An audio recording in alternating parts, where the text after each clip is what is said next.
जय हिंद साथियों, कैसे हो आप सभी? उम्मीद है कि आप सभी अच्छे होंगे, स्वस्थ होंगे। दोस्तों, चैनल को सब्सक्राइब जरूर कर लें। हम आपको हिंदी की class Uttar Pradesh police constable और एसएससी जीडी एग्जाम के लिए लेकर आते हैं। ठीक है दोस्तों, आज हम बात करेंगे शब्द भेद के बारे में। आप सभी को पता है, शब्द भेद व्युत्पत्ति के आधार पर शब्द 3 प्रकार के होते हैं और अर्थ के आधार पर शब्द के 4 भेद होते हैं। ठीक है दोस्तों, जो आपके एग्जाम में 3-4 नंबर का पक्का 100 के 100% इसमें से जरूर आता है। ठीक है, टाइम न वेस्ट करते हुए हम सीधे क्लास पे चलते हैं। आप सभी कंसिस्टेंट और ध्यान बनाए रखना। ठीक है दोस्तों, बात करते हैं हम हिंदी वर्ग में। हिंदी में शब्दों का वर्गीकरण स्त्रोत के आधार पर हिंदी में शब्द के 5 भेद होते हैं। ठीक है दोस्तों, और व्युत्पत्ति के आधार पर 3 भेद होते हैं। ठीक है, सबसे पहले बात करते हैं हम संकर शब्द की। संकर शब्द तत्सम, तद्भव, विदेशज एवं देशज, ये सभी 5 प्रकार के होते हैं। तत्सम और तद्भव एक एक नंबर का आता है। तत्सम क्या होता है? सबसे पहले हम तत्सम के बारे में बात करेंगे। यदि हम तत्सम का संधि विच्छेद करें, तत् जमा सम, यानी तय में ए की आवाज आई और सम यानी तत्सम। ठीक है दोस्तों, अब तत्सम शब्द क्या होते हैं? तत्सम शब्द वह होते हैं जो संस्कृत में निरूपित होते हैं, यानी शुरू से ही संस्कृत के शब्द है वह तत्सम शब्द कहलाते हैं। जैसे कि अग्नि, वायु, पिता। अग्नि, वायु, पिता, अगच्छत यानी आना जाना, ऋषि, ये इस टाइप के जो है शब्द जो है तत्सम तब शब्द होते हैं। ठीक है दोस्तों, अब बात करते हैं हम तद्भव की। तद्भव कैसे शब्द होते हैं? तद्भव वह शब्द होते हैं जिन्हें दोस्तों हम आम भाषा में यूज करते हैं। जैसे कि अनार, सुनार, कुम्हार, कुर्सी, मेज, ये सभी जो शब्द है तद्भव होते हैं। और तद्भव शब्द उन्हें भी कहते हैं, ये रूप तो संस्कृत का ही होता है, लेकिन यह आधुनिक काल के हिसाब में और जो है प्राचीन काल में, और इसमें सब चेंज होता चलेगा। जैसी जनरेशन चेंज होती चली गई, ऐसे ही दोस्तों इनमें शब्दों का भी चेंज होता चलेगा। जैसे कि आप सभी को पता है उज्जवल। उज्जवल जो है संस्कृत भाषा का शब्द है, अब फिर प्राकृत में हुआ और फिर यह हिंदी में बोले जाने लगा। जैसे कि उज्जवल, उज्जवल को हम उज्जल कहते थे प्राकृत भाषा में, आज से लगभग 200-300 साल पहले। अब फिर इसका उजाला हुआ। ठीक है दोस्तों, पहले हाथ को जो है हम, यदि हाथ का संस्कृत भाषा में हम तद्भव का तत्सम बनाया जाए तो वो क्या होगा? आपका हाथ का हस्त होगा। इसलिए पहले हाथ को जो है हथ थे, फिर हाथ कहने लगे। संध्या को सांझ या सांझ कहने लगे। ठीक है दोस्तों, यानी कहने का तात्पर्य यह है कि तत्सम जो शब्द होते हैं वे संस्कृत से लिए गए शब्द होते हैं, और जो तद्भव शब्द होते हैं वह जो है हिंदी के शब्द होते हैं। होते तो वे दोस्तों संस्कृत के, लेकिन हम उन्हें अब जो है आम भाषा में यूज किए जाने लगे, यानी जो आसानी से बोला जा सके। सीधी सी बात यह है, वह तद्भव कहलाते हैं। जैसे कि पेन, पेंसिल, ठीक है, टोपी, कैप, स्टूल, कुर्सी, ये सभी जो है तद्भव शब्द की श्रेणी में आते हैं। अब दोस्तों देशज शब्द और देशी शब्द, यानी देशज शब्द कौन से होते हैं? देशज शब्द उन्हें कहते हैं जो क्या नाम लेकर हम दूसरे देश से लिए गए हैं, यानी काल के अनुसार चेंज होते चले गए। जैसे कि थैला, गड़बड़, लोटा, पगडंडी, ठीक है, कैंची, गमला, ये शब्द जो है देशज शब्द है। ठीक है, देशज शब्द है। इन शब्दों को आप जो है दोस्तों पहचानने का तरीका हम आपको बताएंगे, इसलिए आप क्लास में बने रहिए और चैनल को सब्सक्राइब जरूर कर ले। हमारी जो क्लास होती है दोस्तों, इसमें हम टाइम वेस्ट नहीं करते, सिर्फ और सिर्फ सीधा क्लास में चलते हैं, ना इधर उधर की बातें करते, सिर्फ और सिर्फ हम क्लास पे कंसंट्रेट रखते हैं। ठीक है दोस्तों, नंबर 1 हमने तत्सम बता दिया, तद्भव बता दिया और देशज बता दिया। अब विदेशज शब्द आप सभी को पता है क्या होता है? हॉस्पिटल, अस्पताल, यानी लगभग जितने भी इंग्लिश के शब्द होते हैं वे विदेशज है। और अरबी जो है, अरबी के शब्द इज्जत, ईमान, मदद, अल्लाह, ठीक है। और आपका उर्दू, ये शब्द जो है दोस्तों अरबी के शब्द है, ठीक है। मददगार, ईमान, ईमानदार, ये सभी जो है अरबी के शब्द है। अब ये फारसी के मकान, मजदूर, हफ्ता, सरकार, ये सभी जो है फारसी के शब्द है, ठीक है दोस्तों। अब शब्द के जो है हिंदी और स्त्रोत के आधार पर शब्द के हमने 5 भेद अलग अलग बताए। अब जो है रचना के आधार पर यदि देखा जाए, शब्द के 3 भेद होते हैं। रचना के आधार पर शब्द के 3 भेद होते हैं, और यही सबसे इंपॉर्टेंट है जो आपके एग्जाम में एक महत्वपूर्ण भूमिका निभाएगा। जैसे कि रूढ़, रूढ़ शब्द, यौगिक शब्द और योग रूढ़ शब्द, ठीक है। अब सबसे पहले पर रूढ़ शब्द क्या होता है? रूढ़ शब्द वह होता है जो कि दोस्तों जैसे कि दिन, घर, यानी जिसके भाग यानी जिसका अर्थ पूर्ण रूप से अलग न हो सके या अलग भाव न हो सके, वह क्या कहलाता है दोस्तों? रूढ़ शब्द कहलाता है। इन्हें एक बात का आप खास तौर से एक ध्यान रखें, इन शब्दों को पहचानने का तरीका क्या है? इन शब्दों को पहचानने का क्या तरीका है दोस्तों? जैसे कि दिन, दी, जमन है, तो इसलिए जब हम इसका संधि विच्छेद करेंगे तो इसमें कोई भी अलग तरीके से हम इसका अर्थ नहीं निकाल सकते। इसलिए दोस्तों आप जो है इन बातों का खास तौर से ध्यान रखा जाए। जैसे कि घर, घर को यदि हम 2 भागों में बांटे, घ प्लस रे, तो कोई अर्थ नहीं निकलता। इसलिए रूढ़ उस शब्द को कहते हैं जिसका संधि विग्रह करने पर कोई अर्थ पूर्ण रूप से न निकल सके, ठीक है। जैसे कि चावल, चा प्लस वल, तो इसलिए ये अलग शब्द हो गए। यौगिक शब्द क्या होता है? अब हम यौगिक शब्द के बारे में बात करेंगे। 2 या 2 से अधिक शब्दों से मिलकर बना शब्द यौगिक शब्द कहलाता है, ठीक है।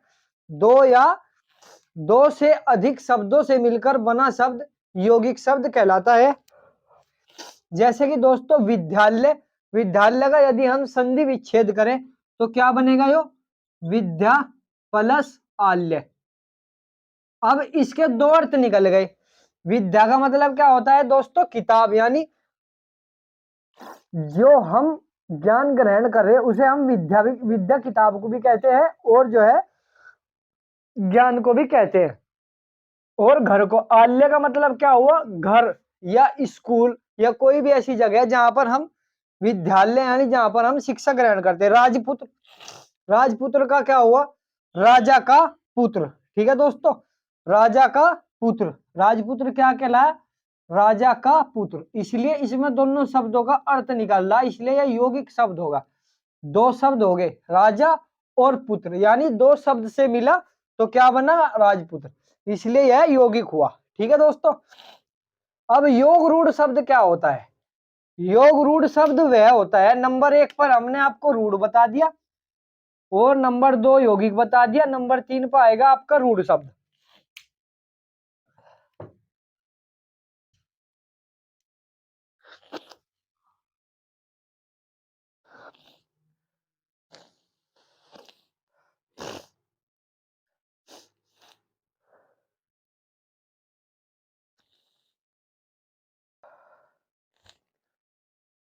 योग रूढ़ शब्द दोस्तों वह होता है जिसमें योग रूढ़ शब्द को हम दूसरी भाषा में बहुव्रीहि समास का भी रूप दे सकते हैं। यह बात कोई नहीं बताएगा। जैसे कि दशानन, दशानन, व्रजानन, ठीक है दोस्तों, ये जो है योग रूढ़ शब्द होते हैं। जैसे कि हनुमान, दशरथ और जो है आपका गिरधारी। हनुमान, दशरथ, गिरधारी, यानी कहने का मकसद यह है योग रूढ़ शब्द वह होता है जिसमें देवी देवताओं के नाम आते हैं या किसी तीसरे का अर्थ निकलता है, वह योग रूढ़ शब्द कहलाता है, ठीक है दोस्तों। अब बात करते हैं हम रूप के आधार पर। सबसे पहले हमने आपको स्त्रोत के आधार पर बताया, स्त्रोत के आधार पर शब्द के 5 भेद होते हैं, संकर, तत्सम, तद्भव, देशज, विदेशज। ये हमने आपको कंप्लीट बता दिया यहाँ तक, ठीक है, सारे शब्द बता दिए। अब नंबर 2 पर आएगा रचना के आधार पर। रचना के आधार पर शब्द के 3 भेद होते हैं, रूढ़, यौगिक और आपका योग रूढ़, ठीक है दोस्तों। और एक आता है आपका रूप के आधार पर।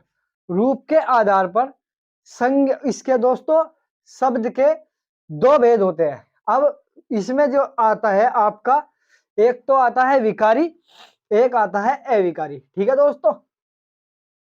विकारी शब्द वे शब्द जो रूप के आधार पर मूल शब्दों का रूपांतरण हो जाता है, उन्हें क्या कहते हैं, विकारी शब्द कहते हैं, ठीक है।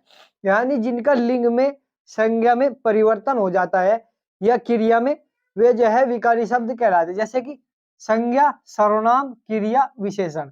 अब हमने आपके सामने लिखा लड़का पढ़ रहा है, यदि हम इसका लिंग चेंज कर दे तो यह विकारी शब्द बन जाएगा। तो इसमें क्या हुआ, लड़का क्या कर रहा है, पढ़ रहा है या पढ़ रही है, ठीक है दोस्तों।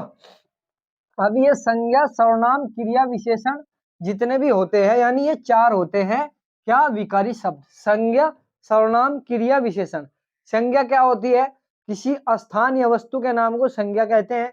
सर्वनाम यह वह इधर उधर, ये सर्वनाम होते हैं। क्रिया जिसमें ना लगा होता है, आना जाना, भागना, दौड़ना, खाना पीना, ये सभी जो है क्रियाएं हैं, ठीक है दोस्तों। इसलिए कहने का तात्पर्य यह है कि जितने भी विकारी शब्द होते हैं वे सभी 4 होते हैं, संज्ञा, सर्वनाम, क्रिया और आपका विशेषण। विशेषण वह होता है काला, पीला, यानी जब जो किसी चीज की विशेषता बता रहा है। जैसे कि यह फूल काला है, तो काला जो हुआ आपका क्या हुआ, यह विशेषण शब्द हुआ, ठीक है दोस्तों। ऐसे ही अविकारी, अविकारी जो लिंग वचन कारक के आधार पर उसमें परिवर्तन ला देते हैं, उसे अविकारी शब्द कहते हैं।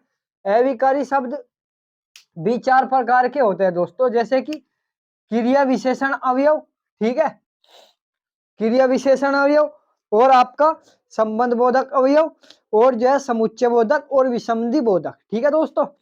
क्रिया विशेषण, समुच्चय बोधक और क्रिया विशेषण अवयव और संबंध बोधक अवयव और जो है विसंधि बोधक अवयव। अब बात करते हैं क्रिया विशेषण। क्रिया विशेषण कौन से होते हैं, आज, कल, यह, वह, इधर उधर, ये तो होते हैं दोस्तों क्रिया विशेषण। और जो है संबंध बोधक क्या होते हैं, जो दो चीजों के बीच में जिनका संबंध बताया जाता है। जैसे कि मैं, पर, यहां, और, ये दोस्तों क्या हुआ, ये संबंध बोधक अवयव हो गए, ठीक है। अब बात करते हैं हम विसंधि बोधक। विसंधि बोधक आप सभी को पता है, जैसे कि आ, ओ, ए, यानी हर्ष और उल्लास का जो भी जिक्र होता है वह विसंधि बोधक कहते हैं। आ, विसंधि बोधक का प्रतीक चिन्ह यहाँ होता है, ठीक है दोस्तों। इसलिए इन बातों को जो हमने आपको बताया है कंप्लीट तरीके से, आप इन बातों को दोस्तों ध्यान रखें। और जो छात्र नए हैं, प्लीज आपसे निवेदन है हमारी क्लास को ध्यान पूर्वक देखें और चैनल को सब्सक्राइब जरूर कर ले, ठीक है दोस्तों।